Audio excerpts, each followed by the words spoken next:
Well now, Mr. Perkins, it was good of you to come in.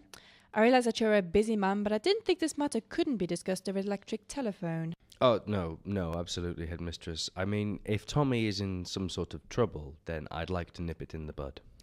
Well, quite frankly, Tommy is in trouble. Recently, his behaviour has left a great deal to be desired. Oh dear. He seems to take no interest in school life whatsoever. He refuses to muck in at the sports field, and it's weeks since any teacher has received any written work from him. Oh dear me. Quite frankly, Mr. Perkins, if he wasn't dead, I'd have him expelled. I beg your pardon? Yes, expelled. And if I wasn't making allowances for the fact that your son is dead, he'd be out on his ear. You mean he's dead? Yes. He's lying up there in a sick bay now, stiff as a board and bright green. And this is, I fear, typical of his current attitude. You see, the boy has no sense of moderation.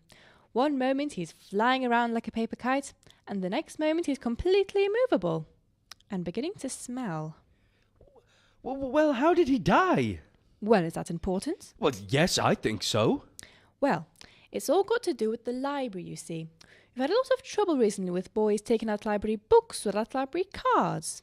Your son was caught and administered a beating, during which he died. But you'd be glad to know that the ringleader was caught, so I don't think we'll be having any more trouble with the library discipline. You see, the library card system... I'm sorry. ...was... You beat my son to death. Yes, so it would seem. Please, I am not used to being interrupted. You see, the library card system was introduced... Well, exactly what happened? Well, apparently boys were just slipping into the library and taking the books. No, during the beating. Oh, that. Well, one moment he was bending over, the next he was lying down. Dead? Deadish. Mr. Perkins, I find this morbid fascination with your son's death quite disturbing. What I'm talking about is his attitude. And quite frankly, I can see where he gets it from. Well, it wasn't me that beat my son to death. Well, that was perfectly obvious to me from the first day he arrived here. I wondered then, as I wonder now, if you might not have turned out a very different boy indeed if you had administered a few fatal beatings earlier. Are you mad? I'm furious!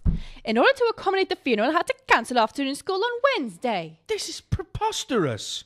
Yes, it is. Or at least it would be, if it were true. What? I've been joking, Mr. Perkins. Pardon me, it's my strange academic sense of humour. I've been pulling your leg. Oh, thank God. I wouldn't cancel afternoon school to buy the little shit.